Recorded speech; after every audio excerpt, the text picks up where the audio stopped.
Imagine you own a stock worth $100. The price bounces around, sometimes up, sometimes down. Now, what if someone offered you an insurance contract? Pay a small premium today, and if the stock crashes below $100, they cover the loss. That insurance contract, it's called a put option. And the right to profit, if the stock goes up, that's a call option. Here's what their payoffs look like at expiry. Now, here's the real question. Would you pay $100 to insure a $100 stock? Of course not. That would cost more than the stock itself. But what is the right price? In 1973, three mathematicians found the answer, an equation that would reshape Wall Street forever. This is the Black-Scholes formula, and today we're going to understand it from scratch. Every option has two pieces of value. The first is simple, intrinsic value. For a call, that's just the stock price minus the strike, if it's positive. If the stock is at 120 and the strike is 100, intrinsic value is $20. If the stock is below the strike, zero, nothing. But here's the puzzle. The actual market price of the option is always above the intrinsic value. This gap, this golden area, is the time value, the mystery premium. Why does it exist? Because time creates possibility. As long as there's time before expiry, there's a chance the stock could move in your favor. Now watch what happens as time runs out. With 1 year left, an at-the-money call is worth about $10.45, all of it time value. But as expiration approaches, the time value melts away, like an ice cube in the sun. And notice, it doesn't melt evenly. Most of the decay happens in the final months. Traders call this theta decay, the melting ice cube of options. So we know what an option is worth at expiry. That's just intrinsic value. But the real challenge is pricing that time value, the mystery premium, before expiry. That's the problem that Black, Scholes, and Merton solved. Before we can price options, we need one fundamental law: no free lunch. If two investments always pay the same, they must cost the same today. Here are two portfolios. Portfolio A, buy a call option and a bond that pays K dollars at expiry. Portfolio B, buy a put option and the stock itself. Now let's fast forward to expiry. If the stock finishes above the strike, Portfolio A's call pays ST minus K plus the bond pays K. Total ST. Portfolio B's put is worthless, but you still hold the stock, ST. They're equal. What if the stock finishes below? Portfolio A's call is worthless. The bond pays K, total K. Portfolio B's put pays K minus ST plus the stock worth ST, total K equal again. Both portfolios always pay max of ST or K in every scenario. So by no arbitrage, they must cost the same today. The cost of A equals the cost of B. Rearrange, and you get the most elegant equation in options. C minus P equals S minus KE to the minus RT. Put call parity. Let's verify with real numbers. Our call is $10.45. The put is $5.57. The difference is $4.88.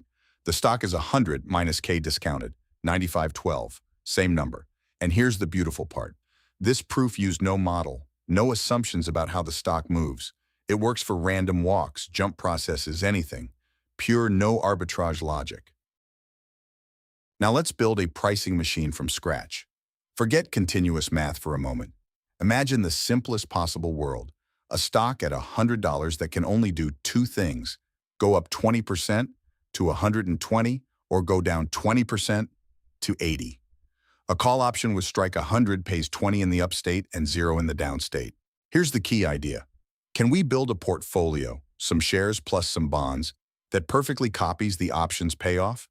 In the upstate, delta times 120 plus the bond's value must equal 20.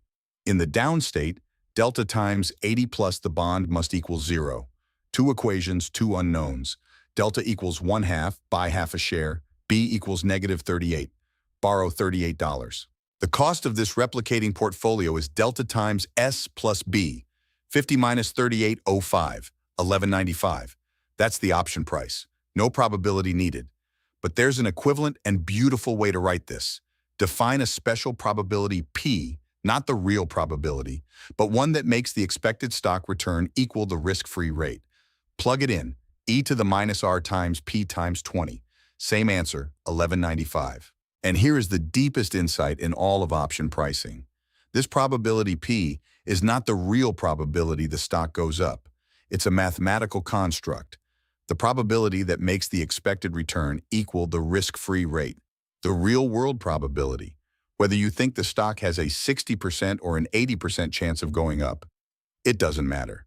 Two traders who completely disagree about where the stock is going will agree on the option price, because you don't need to predict the market. You just need to hedge. We built a one-step tree with made-up numbers, but Cox, Ross, and Rubenstein in 1979 showed exactly how to choose the up and down factors. Set U equals E to the sigma root delta T, and D equals 1 over U. This guarantees something magical, recombination.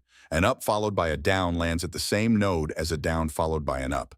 Instead of 2 to the n nodes, you only need n plus 1. Now let's watch this tree grow.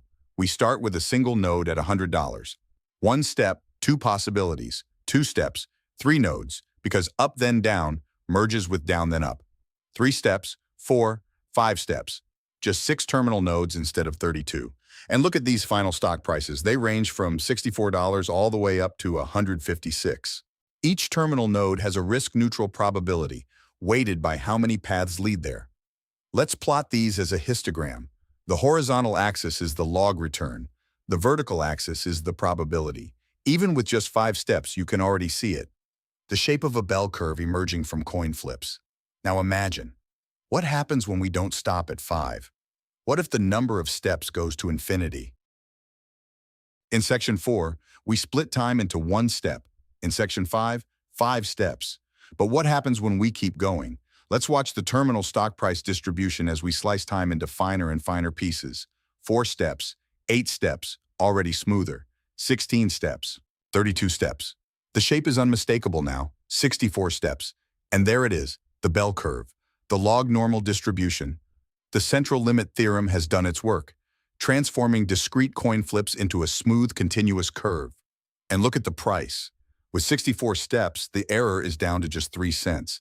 The binomial model is converging to Black-Scholes. Here's what the math says. The n-step binomial price is S times a binomial CDF, minus K discounted times another binomial CDF. As n goes to infinity, the Central Limit Theorem converts each binomial CDF into the normal CDF. And out comes the Black-Scholes formula. S times n of D1 minus Ke to the minus RT times n of D2, $10.45. Just remember, D1 uses R plus sigma squared over 2. Getting that sign wrong is the most common mistake in all of quantitative finance. Now that we've seen where it comes from, let's take this formula apart piece by piece. C equals S times n of D1 minus Ke to the minus RT times n of D2. The first term, S times n of D1, is the delta-weighted stock position. N of D1 equals 0.64. That's the hedge ratio. For every call option, hold 0.64 shares of stock. That costs $63.68. The second term, Ke to the minus RT times N of D2, is the present value of the strike, weighted by the risk-neutral probability of finishing in the money. N of D2 is 0.56 times K discounted, 95.12. That's 53.23. Now here's the trap that catches everyone. Look at D1 and D2. D1 has R plus sigma squared over 2. D2 has R minus sigma squared over 2. Getting that plus or minus wrong is the #1 error in quantitative finance. Here's the deepest way to understand this formula. It is a portfolio. Buy 0.64 shares. That's delta. Borrow $53.23. The net cost? $63.68 minus $53.23. $10.45. That's the option price. And notice, N of D1 is always larger than N of D2 because D1 minus D2 equals sigma root T, which is always positive.